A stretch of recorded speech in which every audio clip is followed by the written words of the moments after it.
ಬನ್ನಿ ವೀಕ್ಷಕರೇ, ಮುಂದಿನ ರಾಶಿ ಸಿಂಹರಾಶಿ. ಸಿಂಹರಾಶಿಯ ಒಂದು ಜುಲೈ ತಿಂಗಳ ಮಾಸ ಭವಿಷ್ಯ ಹೇಗಿದೆ ಅಂತ ನೋಡೋಣ. ಮೇಡಮ್, ಮುಂದಿನ ರಾಶಿ ಸಿಂಹರಾಶಿ. ಸಿಂಹರಾಶಿಯವ್ರ ಬಗ್ಗೆ ತಿಳಿಸ್ಕೊಡಿ. ಖಂಡಿತ.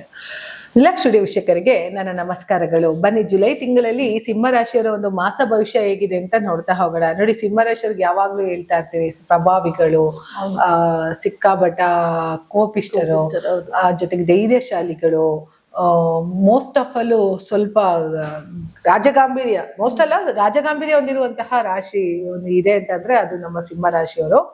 ಸಿಂಹರಾಶಿಯವರಿಗೆ ಆಲ್ರೆಡಿ ಅಷ್ಟಮ ಶನಿ ಶುರುವಾಗಿದೆ.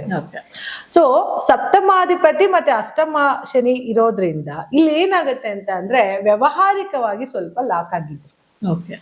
ಆದ್ರೆ ಇಲ್ಲಿ ಜೂನ್ 2ನೇ ತಾರೀಕಿನ ನಂತರ ಗುರುವಿನ ದೃಷ್ಟಿ ಅಷ್ಟಮ ಶನಿಯ ಮೇಲೆ ಇರೋದ್ರಿಂದ ಏನಾಗುತ್ತೆ, ರಿಲ್ಯಾಕ್ಸೇಷನ್ ಕೊಟ್ಟೇ ಕೊಡ್ಬೇಕು.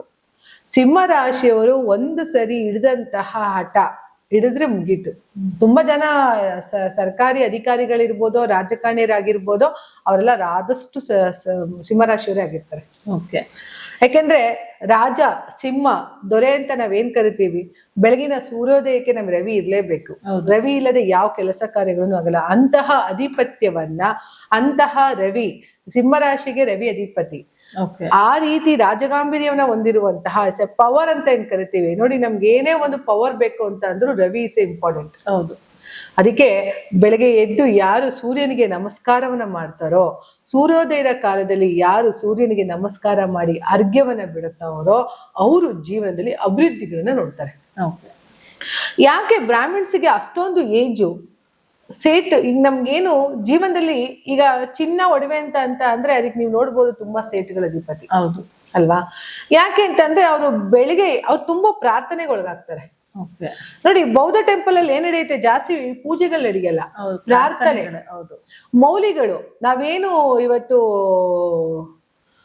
ಮುಸ್ಲಿಮ್ಸ್ ಇಂದು ದರ್ಗಾ ಅಂತ ಕರಿತೀವಿ, ಅಲ್ಲಿ ಪ್ರಾರ್ಥನೆ ನಡೆಯೋದು. ಸೊ ಕ್ರಿಶ್ಚಿಯನ್ ಅಂತ ಏನ್ ಕರಿತೀವೋ ಅಲ್ಲೂ ಪ್ರಾರ್ಥನೆ ನಡೆಯೋದು. ನಾವ್ ಅದಕ್ಕೆ ದೇವಸ್ಥಾನಗಳಿಗೆ ಹೋದಾಗ ಹೆಚ್ಚು ಪ್ರಾರ್ಥನೆ ಮಾಡಿ, ನಿಮ್ಮ ಒಂದು ಒಳಗಡೆ ಇರುವಂತಹ ವಿಚಾರಗಳನ್ನ ದೇವ್ರ ಹತ್ರ ಹೇಳ್ತಾ ಹೋಗಿ, ಅದಕ್ಕೆ ನಾವು ಮಂತ್ರಗಳಿಂದ, ನಮ್ಮ ಆಗುವಂತ ಸಂಕಲ್ಪಗಳಿಂದ ನಾವು ಕುತ್ಕೊಂಡು ದೇವ್ರನ್ನ ಏನು ಬೇಡ್ತೀವೋ ಅಲ್ಲಿ ನಮ್ಗೆ ಸಕ್ಸಸ್ನ ಸಿಗ್ತಾ ಹೋಗುತ್ತೆ. ಕೆಲವ್ರು ಏನ್ ಮಾಡ್ತಾರೆ, ದೇವಸ್ಥಾನಕ್ಕೆ ಆಡಂಬರಕ್ಕೆ ಅಂತ ಹೋಗ್ತಾರೆ, ಅಲ್ಲಿ ಪ್ರಾರ್ಥನೆನೇ ಇರೋಲ್ಲ. ಹೌದು. ಅಲ್ಲಿ ಅವಳ ಯಾವ ಬಳೆ ಹಾಕೊಂಡ್ ಬಂದಿದ್ದಾಳೆ, ಅವಳು ಯಾವ ಸೀರೆ ಹಾಕೊಂಡ್ ಬಂದಿದ್ದಾರೆ ಅನ್ನೋದೇ ನೋಡ್ತಿರ್ತಾರೆ. ಸೊ ಭಕ್ತಿಗೆ ಆಡಂಬರ ಜಾಸ್ತಿ ಇರುತ್ತೆ. ಭಕ್ತಿಗೆ ಹೆಚ್ಚು ಬೆಲೆ ಕೊಡಿ, ಪ್ರಾರ್ಥನೆಗೆ ಹೆಚ್ಚು ಬೆಲೆ ಕೊಡಿ. 10 ನಿಮಿಷ ದೇವರ ಮನೆಯಲ್ಲಿ ಕುಳಿತುಕೊಂಡು ಅಥವಾ ದೇವಸ್ಥಾನದಲ್ಲಿ ಕುಳಿತುಕೊಂಡು ಹೆಚ್ಚು ಪ್ರಾರ್ಥನೆ ಮಾಡೋದನ್ನ ಕಲೀರಿ. ನಾವು ಎಷ್ಟು ಪ್ರಾರ್ಥನೆ ಮಾಡ್ತೀವೋ ಅಷ್ಟು ದೇವರಿಗೆ ಮುಟ್ಟುತ್ತೆ ಮೇಡಮ್. ಹೌದು. ಅದಕ್ಕೆ ದೇವ್ರಿಗೆ ಯಾವತ್ತು ದೇವ್ರು ನಾವು ದೇವಸ್ಥಾನಗಳಿಗೆ ಹೋದಾಗ ಅಷ್ಟು ಹೊಂದಿಲ್ಲ. ಕೇಳಿದ ತಕ್ಷಣ ಓ ಮಗನೆ ಹೋಗು ನಿನಗೆ ತಥಾಸ್ತು ಅಂದಿದ್ದು ಎಲ್ಲರೂ ಕೇಳಿದೀರಾ? ಇಲ್ಲ. ನಂಬಿಕೆ ಇಟ್ಟು ದೇವಸ್ಥಾನಗಳಿಗೆ ಹೋದಾಗ ನಿಮ್ಮ ಒಂದು ಸಂಕಲ್ಪ ಇರ್ಬೋದು, ನಿಮ್ಮ ಒಂದು ಪ್ರಾರ್ಥನೆ ಇರ್ಬೋದು, ಅದನ್ನ ದೇವರಿಗೆ ಮುಟ್ಟೋ ತರ ಪ್ರಾರ್ಥನೆ ಮಾಡಿ.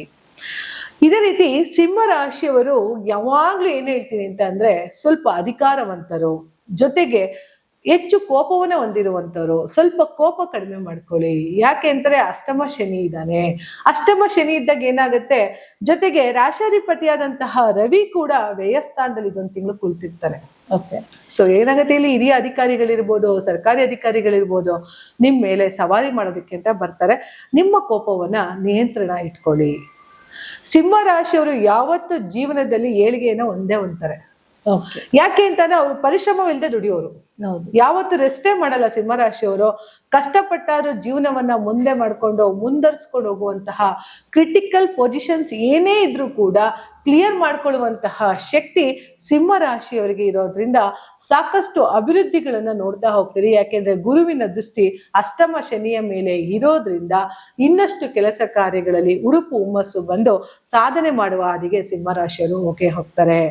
ಸಿಂಹ ರಾಶಿಯವರು ಲೈಫ್ ಅಲ್ಲಿ ತುಂಬಾ ಚೇಂಜಸ್ ನ ನೋಡ್ಬೇಕು ಅಂತಂದ್ರೆ ಕೋಪ ಕಡಿಮೆ ಮಾಡ್ಕೊಳ್ಳಿ, ಮಾತಿನ ಬಗ್ಗೆ ಇಡ್ತಾ ಇರ್ಲಿ, ಜೊತೆಗೆ ನಿಮ್ ಮನ್ಸಲ್ಲಿ ಫಿಲ್ಟರ್ ಇರೋದಿಲ್ಲ. ಯಾಕಂದ್ರೆ ಏನ್ ಅನ್ಸುತ್ತೋ ಅದನ್ನ ಓಪನ್ ಅಪ್ ಆಗಿ ಹೇಳ್ತೀರಾ. ಹಾಗಾಗಿ ನಿಮ್ಗೆ ವೈರಿಗಳು ಜಾಸ್ತಿ, ಶತ್ರುಗಳು ಜಾಸ್ತಿ.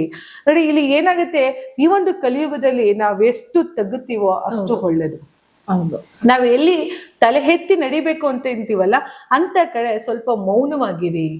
ಲೈಫಲ್ಲಿ ನಾವು ತುಂಬಾ ಚೇಂಜಸ್ ನ ನೋಡ್ಬೇಕು ಅಂತ ಅಂದ್ರೆ ಹೆಚ್ಚು ಮೌನವಾಗಿದ್ದಷ್ಟು ನಾವು ಲೈಫಲ್ಲಿ ಗೆಲ್ತಾ ಹೋಗ್ತೀವಿ.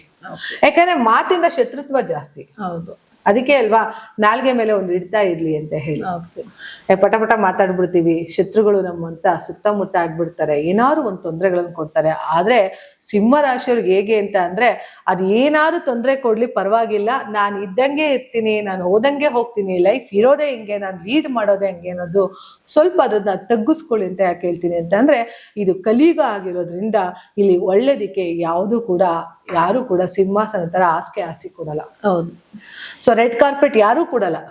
ಇಲ್ಲಿ ರೆಡ್ ಕಾರ್ಪೆಟ್ ನಾವು ಹಾಕೋಬೇಕು ಅಂತ ಅಂದ್ರೆ ಸ್ವಲ್ಪ ತಾಳ್ಮೆ ಆಗಿರಿ, ಖಂಡಿತ ಒಳ್ಳೇದಾಗತ್ತೆ. ನಿಮ್ಮ ಏಳಿಗೆ, ಅಭಿವೃದ್ಧಿ, ಯಶಸ್ಸು ಕಾಣ್ಬೇಕು ಅಂತ ಅಂದ್ರೆ ಎಲ್ಲೋ ಒಂದು ಕಡೆ ಅದು ಅಸ್ತಮ ಶನಿ ಕಂಪ್ಲೀಟ್ ಆಗೋವರೆಗೂ ಸ್ವಲ್ಪ ಧೈರ್ಯಗೆಡದೆ, ಧೃತಿಗೆಡದೆ ಲೈಫಲ್ಲಿ ಮುಂದೆ ಹೋಗ್ತಾ ಹೋಗಿ. ಇದಕ್ಕೆ ಗುರುವಿನ ದೃಷ್ಟಿ ಇರೋದ್ರಿಂದ ಒಂದು ಸರಿ ಆಲಂಬುಡಿ ಗುರುನ ದರ್ಶನ ಮಾಡುವಂಥದ್ದು, ಅಥವಾ ಗುರು ಮಂತ್ರಾಲಯ ರಾಘವೇಂದ್ರವನ ದರ್ಶನ ಮಾಡಿ ಬರುವಂಥದ್ದು, ಶಿರ್ಡಿ ಸಾಯಿಬಾಬಾವನ ದರ್ಶನ ಮಾಡುವಂಥದ್ದು, ದತ್ತಾತ್ರೇಯ ಸ್ವಾಮಿಗಳನ್ನ ದರ್ಶನ ಮಾಡುವಂಥದ್ದನ್ನ ಮಾಡ್ತಾ ಬನ್ನಿ.